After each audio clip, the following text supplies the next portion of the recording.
الحمد لله وكفى وسلام على عباده الذين اصطفى خصوصا على سيد ولد آدم وخاتم الأنبياء وعلى آله المجتبى وعلى كمل أتباعه من الصديقين والصالحين والشهداء. أما بعد فأعوذ بالله من الشيطان الرجيم. بسم الله الرحمن الرحيم.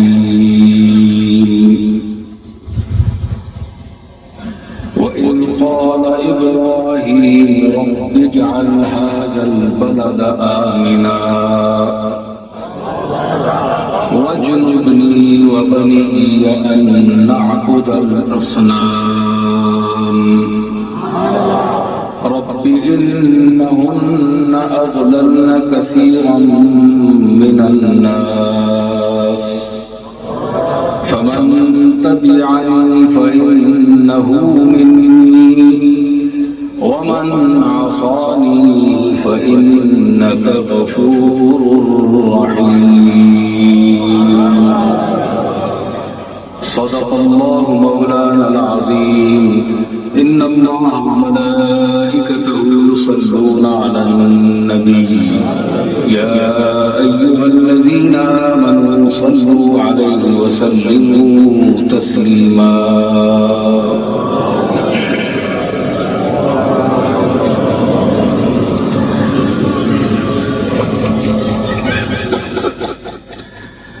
معزز سامعین، علماء کرام، نزدیک و دور سے تشریف لائے ہوئے معزز اور باذوق ناظرین و سامعین،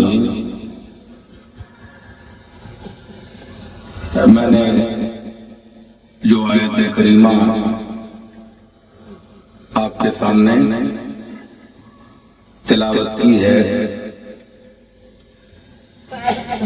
اس میں اللہ تعالیٰ نے ارشاد فرمایا کہ وَإِذْ قَالَ إِبْرَاهِيمُ، جب کہا ابراہیم نے، یعنی میری بارگاہ میں جب ابراہیم نے عرض کی، گزارش کی، التجا کی،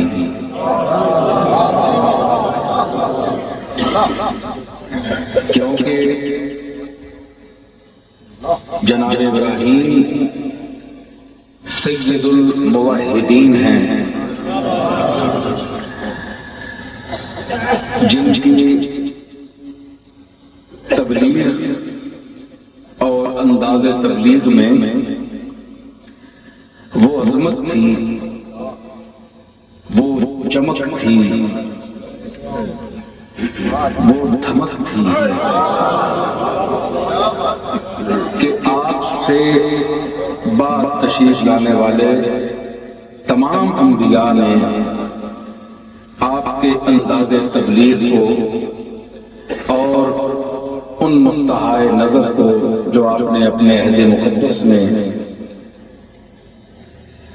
پیش فرمائے، ان کی تکلیف کی سب نے، حتیٰ کہ جناب محمد رسول اللہ صلی اللہ تعالی علیہ وسلم نے اپنے جد امجد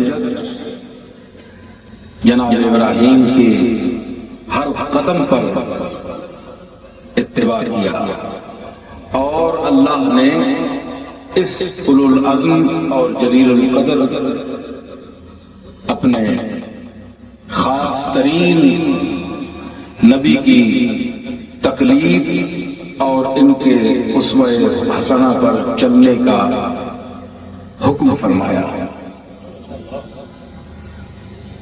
لیکن اپنے معبود کی بات جناب ابراہیم بڑی شان و عظمت، بڑی علوم منزلت، وہی شان ابراہیمی ملتجی ہیں، عرض گزار ہیں۔ اللہ نے آپ کے اس ملتجیانہ انداز کو وَإِذْ قَالَ إِبْرَاهِيمُ کے خوبصورت الفاظ میں بیان فرمایا ہے، کیونکہ معبود کی ذات سامنے ہے، اور ایک عابد اور عبد جب اپنے معبود سے مخاطب ہوتا ہے تو وہ کہتا نہیں ہے۔ وَإِذْ قَالَ کا لفظی ترجمہ علماء بیٹھے ہیں، قَالَ کا میں نے کہا، اس نے کہا، تو اللہ نے اس کو تعبیر فرمایا قَالَ کے لفظ سے، لیکن اصل میں یہ تھا کہ آپ خود سوچیں کہ جناب ابراہیم جس وقت اللہ کی بارگاہ میں یہ دعا پیش کر رہے تھے تو پیش کرنے والا عرض کرتا ہے وَإِذْ قَالَ إِبْرَاهِيمُ، اور یہ اس کا لفظ یہ دلالت کر رہا ہے کہ جس ذات پر قرآن مجید نازل کیا جا رہا ہے اس کو یاد دلایا جا رہا ہے۔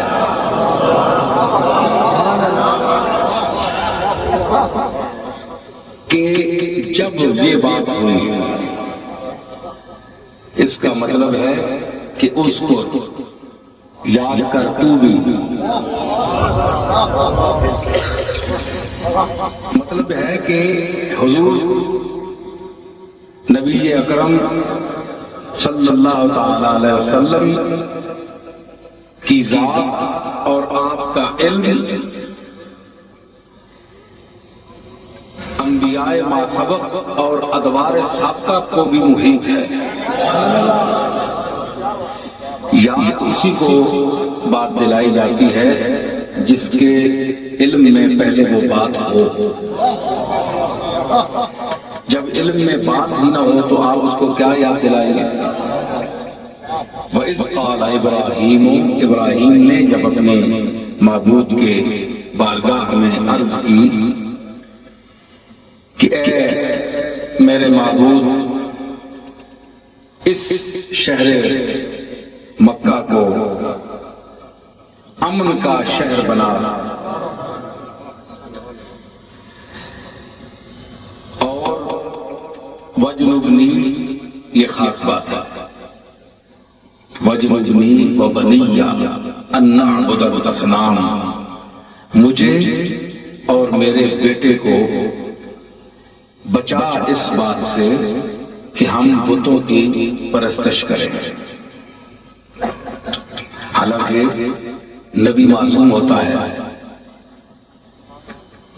ہم لوگ یہ دعا عرض کر سکتے ہیں کہ ہم معصوم نہیں ہیں، طرح طرح کے خیالات ہیں، فسق و فجور ہے، امکان گمراہی ہے، تو جو ذات مخلوق کو ہدایت دینے کے لیے آئی ہے، یا وہ ذوات مقدسہ جو خلق خدا کو ہدایت دینے کے لیے دنیا میں تشریف لائی ہیں، وہ اپنے معبود حقیقی کو یہ عرض کریں کہ وَجْنُبْنِي وَبَنِيَّ أَن نَعْبُدَ الْأَصْنَامَ،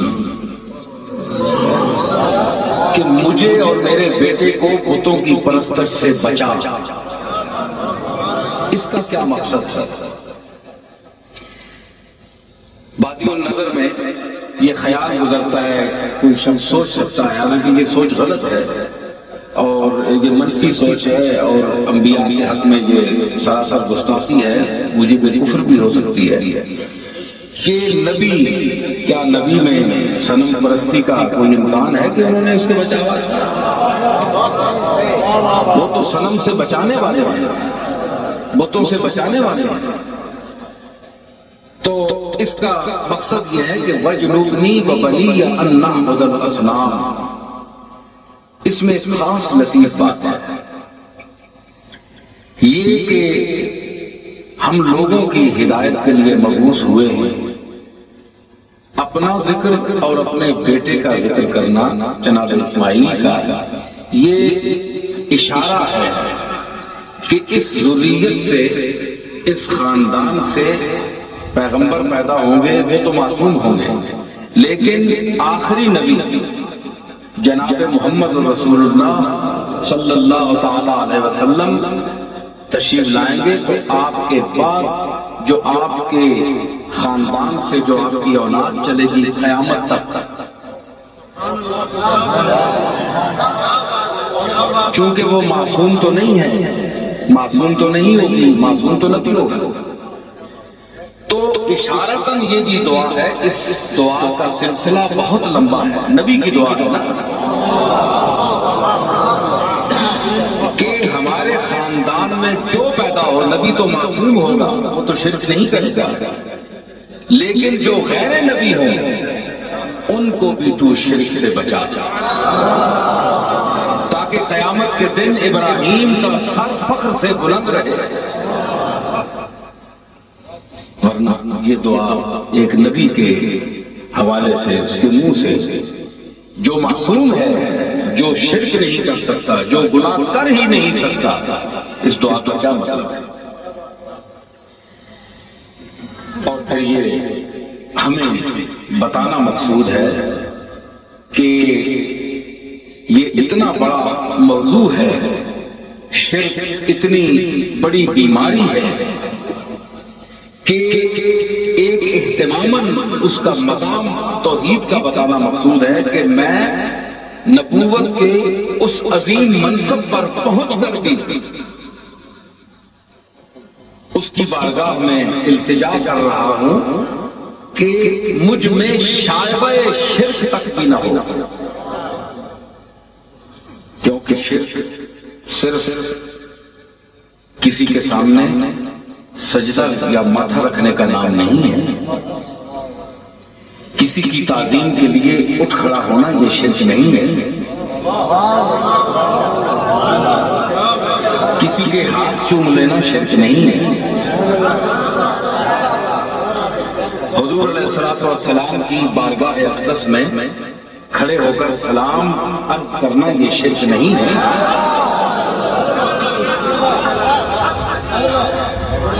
بزرگان دین اور صالحین امت کے مزارات مقدسہ پر فاتحہ خوانی کرنا اور ان کے مزارات پر کھڑے ہو کر اللہ کی بارگاہ میں ان کے وسیلے سے اپنی التجا پیش کرنا بھی شرک نہیں ہے۔ شرک کیا ہے؟ اس میں لوگ الجھ گئے، بعض لوگوں نے سمجھا کہ جو چیز عام طور پر ہمارے سامنے نظر آتی ہیں، ایسے رسوم اور ایسی باتیں، یہ بھی شرک کے ضمن میں، اور ہر جگہ جہاں کوئی منظر دیکھا وہاں فتویٰ دار دیا، یہ نہیں ہے، شرک کا یہ مفہوم نہیں ہے، بلکہ دو لفظی بات میں آپ کو بتاؤں، شرک یہ ہے کہ آپ اللہ کی ذات میں اور صفات میں کسی کو برابر صحیح، ساتھی اور شریک ٹھہرائیں، سمجھیں، یہ سمجھیں کہ اللہ اس کی مرضی کے بغیر یہ کام نہیں کر سکتا، یا یہ ہستی یا یہ شخصیت اپنی دھونس کے ساتھ، روح کے ساتھ اللہ کو منوا سکتی ہے،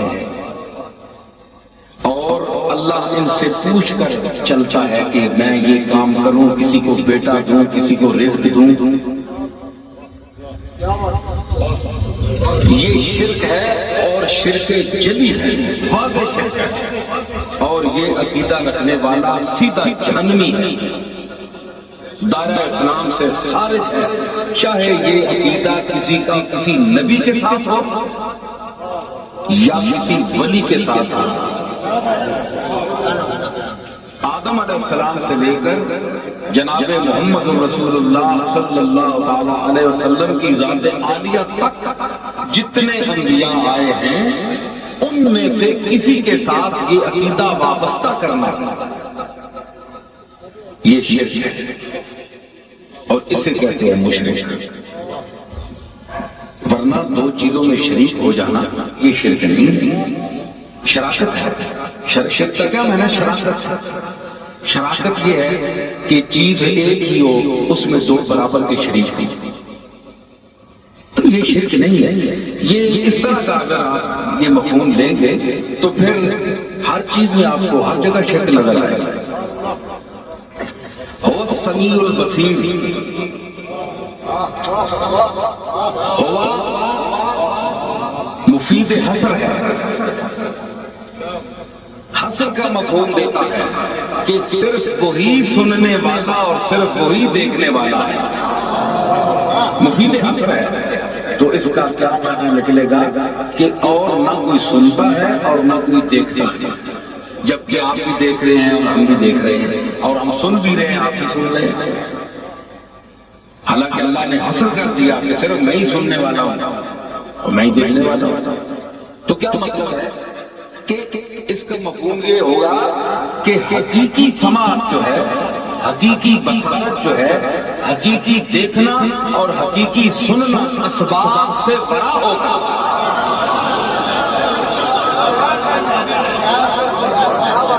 اسباب سے بڑا ہو کر دیکھنا، سننا، دینا، لینا یہ میری ذات کا خاصہ ہے۔ البتہ جسے میں عطا کر دوں، جس طرح میں نے انسانوں کو آنکھیں بھی دی ہیں دیکھنے کے لیے، تو کیا اللہ نے اپنی صفت میں سب کو شریک نہیں کیا؟ میں نے کہا کہ یہ سننے کے لیے کیا اللہ نے سماعت میں تمام سننے والی چیزوں کو شریک نہیں کیا؟ تو آپ کیا کہیں گے کہ ہر انسان جو خود فتویٰ لگاتا ہے شرک کا، وہ بھی اس دائرے سے نکل نہیں سکتا، کیونکہ وہ بھی دیکھتا ہے اور وہ بھی سنتا ہے۔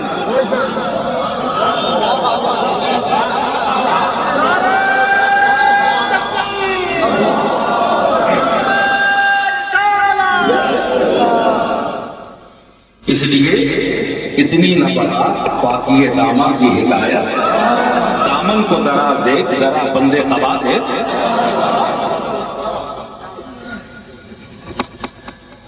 پنجابی میں نہیں آؤں گا لیکن ابھی ذرا چلنے دیں، یہ رکا ہے کہ آپ پنجابی میں بولیں۔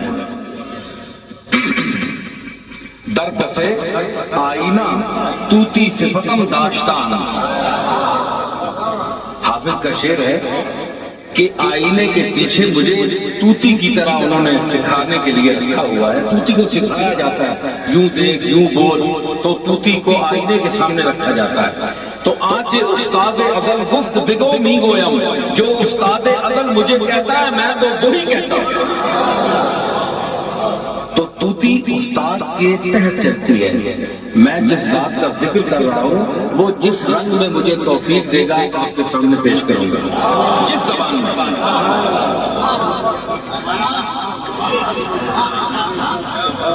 تو میں عرض کر رہا تھا کہ اس طرح تو بہت سی چیزوں میں آپ شریک ہو جائیں گے، تو آپ کس پر فتویٰ لگائیں گے؟ شرک سے ذات اور صفات، صفات ذات سے الگ نہیں ہے، منفک نہیں ہے، جدا نہیں ہو سکتی۔ جہاں ذات ہے وہاں صفات ہے۔ یہ نہیں ہو سکتا کہ ایک لمحہ ذات صفات سے ہٹ جائے۔ علم صفت ہے، علم صفت ہے، وجود صفت ہے۔ اس قسم کی جتنی بھی صفات ہے، جبار ہے، قہار ہے، غفار ہے، یہ جتنی صفات ہے یہ لازمہ ذات ہے۔ جہاں ذات ہوگی جب سے ذات ہے، یہ ذات ہے۔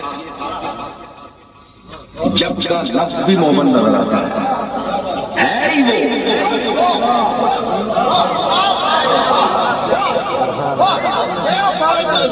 ہی وہ، میں نے کہا نا جب سے وہ ہے۔ ارے جب کا لفظ تو وقت کا تعین کرتا ہے، یہ وقت سے بھی ذات بلند ہے، بڑا ہے، وقت سے بڑا ہے۔ میرے جد امجد حضرت پیر میر علی شاہ صاحب رحمۃ اللہ علیہ نے اسی لیے یہ ایک مصرع کہا تھا بے شک آپے آپ ہے اسا سبے جھوکا والی،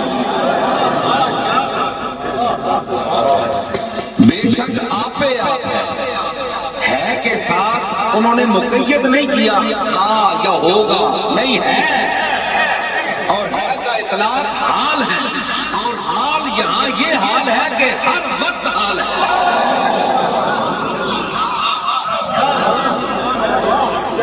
مستقبل بھی حال ہے، ماضی بھی حال ہے، اور حال بھی حال ہے، اور اہل حال حال کی بات کرتے ہیں اور اہل قال قال کی بات کرتے ہیں۔ میں نے آپ کو اہل حال کا ذکر کیا، بے شک آپے آپ ہے، وقت نہیں ہے، وقت سے بڑا ہے۔ تو اللہ تعالیٰ کی ذات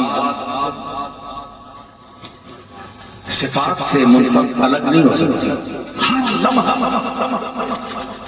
صفات اس کے ساتھ ہیں۔ جوہد تعطیل صفت نفی کمال ذات۔ مرزا عبد القادر بیدل بہت بڑا صوفی شاعر کہتا ہے اس لطیف اور باریک نقطے کو جہاں بڑے بڑے علامے اور بڑی تعلیم کا دعویٰ رکھنے والے بھی ان نازک ترین موضوعات پر لکھنے اور بولنے کی طاقت نہیں رکھتے، بہت کم لوگ بول سکتے ہیں۔ وہ شخص یہاں بولا اور اس نے بتایا کہ جوہد تعطیل صفت نقص کمال ذات، اللہ کی کسی صفت کو اس کی ذات سے کچھ دیر کے لیے منفرد کرنا، الگ کر دینا، جو شخص ایسا کرتا ہے وہ گویا اس کی ذات میں نقص اس نے عیب ڈال دیا۔ یا بگو یا وشنو گفت و شنید استنجا، یا سن یا کہہ، یا یہ دنیا سننے اور کہنے کی جگہ ہے۔ بظاہر مصرے کا آپس میں ربط نہیں ہے کہ اس کا کیا مطلب ہے۔ یہ ان اشعار میں سے ہے جو میں نے آج سے 10-15 سال پہلے، ایک دو آدمی تھے ان کو بیدل خانی کا بڑا دعویٰ تھا، تو میں نے یہ اخبار میں دیا تھا کہ ایک آدمی کو چھوڑ کر اس کا مطلب کو بیان کرے پاکستان میں۔ ابھی تک جواب نہیں آیا، یہ میں آپ کو بتا رہا ہوں۔ ایک دو جگہ اور بھی میں نے یہ بیان کیا تھا کہ یا تو سن یا کہہ، یہ دنیا کہنے سننے کی جگہ ہے۔ کیا مطلب کہ ہر صفت اپنی جگہ ہر لمحہ کام کرتی ہے۔ یا کیا کہہ کہ وہ کسی سے اللہ نے چھین لیا، یا یہ سن کہ اللہ نے وہ کسی کو کچھ چیز عطا کر، یا کسی کو زندگی دے دی، کسی کو موت دے دی، کسی کو نفع دیا، کسی کو نقصان دیا۔ یہ جتنی چیزیں ہیں جو آپ دیکھ رہے ہیں دنیا میں، سن بھی رہے ہیں اور کسی کو خبر دے رہے ہیں کہ وہ وہاں یہ ہو گیا، وہاں یہ ہو گیا، وہاں یہ ہو گیا، دیکھو وہ خبر آ گئی نہیں، وہاں یہ ہو گیا، یہ سب جو ہے یہ اس کی صفات کا ظہور ہے۔ کسی کو دے رہا ہے، کسی سے چھین رہا ہے، کسی کو موت دے رہا ہے، کسی کو حیات دے رہا ہے۔ تو تمام صفات اپنی اپنی جگہ ہر لمحہ کار فرما ہے، وہ معطل نہیں ہے کسی لفظ۔